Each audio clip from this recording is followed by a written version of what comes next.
And so the semifinals are underway with a good start here between Trapeze Breen and Takabu Destiny as they head down the course side by side.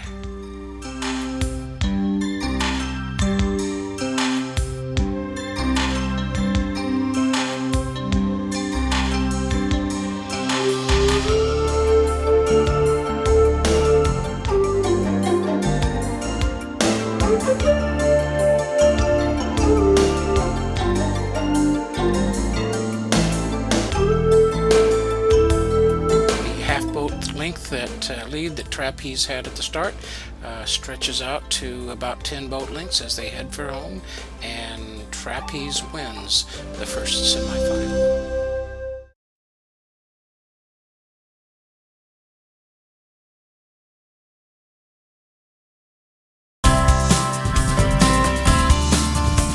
Semifinal number 2 is a very interesting start between Chad Sawson and Nabucco Chris.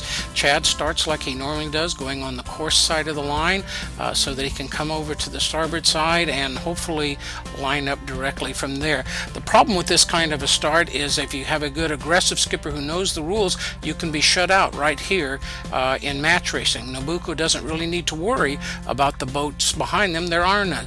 All Nabucco really needs to do here is to use the rules to keep Chad from getting set up, but you can see Nabucco bears away instead of taking advantage, giving an opening here for Chad to get back in there.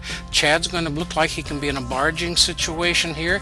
Nabucco can take advantage of that. Here's a second attempt at the start that Nabucco could shut down, but rather than shutting him down with the lewards right, she bears off, lets him do the barge and come in untouched and gives him the position, and unfortunately that's going to hurt Nabucco because Chad's got the superior position and the superior speed as she tries to come up now, but the damage is done.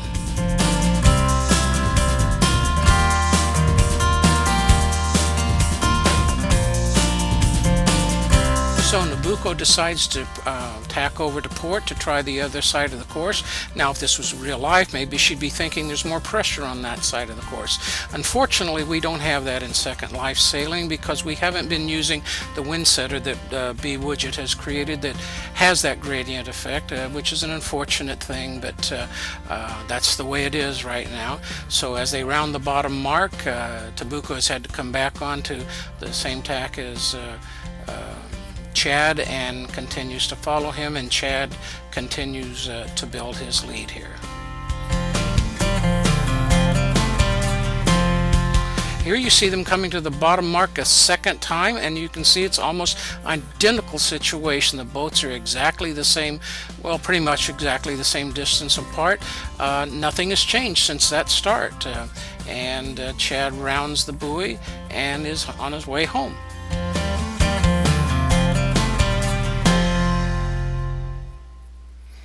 So Chad Sawson wins the second semifinal.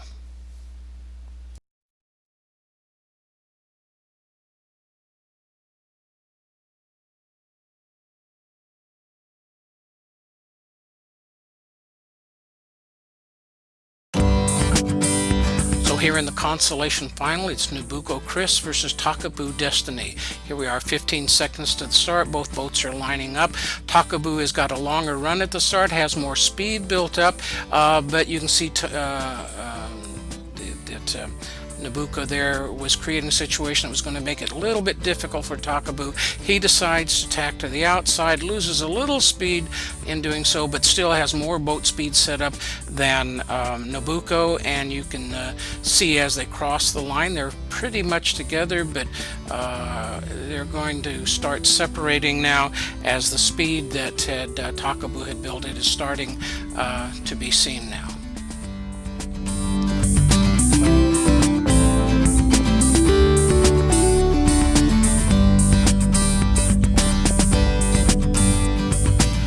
Looks like we have a little bit of a wind shift here. Both boats are turning up, heading up into the wind that is bent in their favor, and you see Hollywood Airport in the background as they head down on this first leg.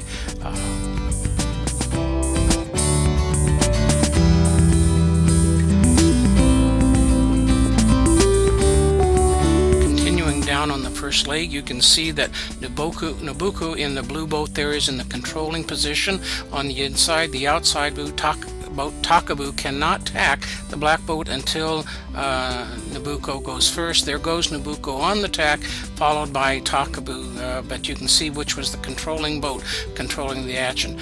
Takabu decides to fall off the wind to build a little speed to try to come inside of Nabucco. Unfortunately, as we see here, that has lined it up with a small sailboat that's out on the course, and Takabu actually has to bear off a little bit to avoid the boat and hurting a little bit more on speed. So Nabucco continues to build a bit of a lead with that situation, and the boats continue to make themselves around the course.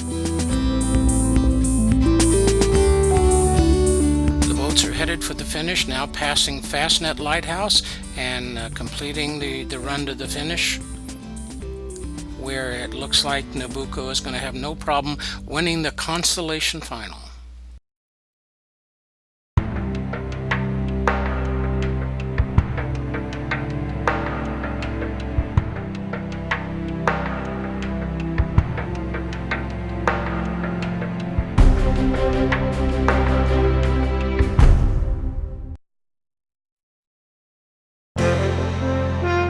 So ladies and gentlemen, here it is, the ACA-SL Cup Championship match between Trapeze Breen and Chad Sawson.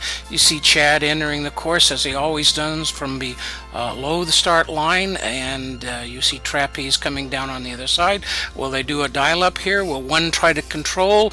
No, they're going to just sail right past each other in an interesting maneuver. Neither of these boats is trying to use the rules to gain some advantage. They're just going to be lining up for the start, which has been typical of the regatta.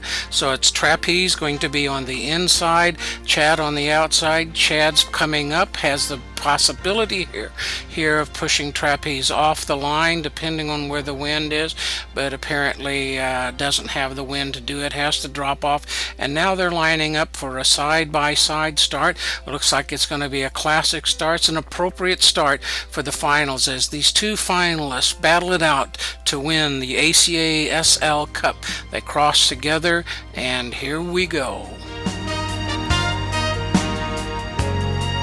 As was in the last race, you can see the inside boat, Trapeze in this case, in the controlling position. Chad has to stay outside until Trapeze goes. Well, Chad says, what the heck, here I'm going to take it anyway.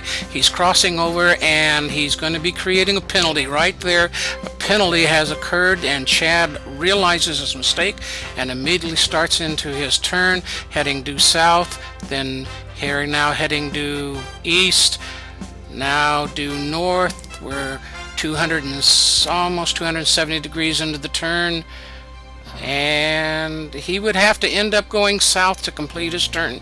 He did a 270 rather than a 360, but well, at this point the game's probably over, so I guess it's the thought that counts.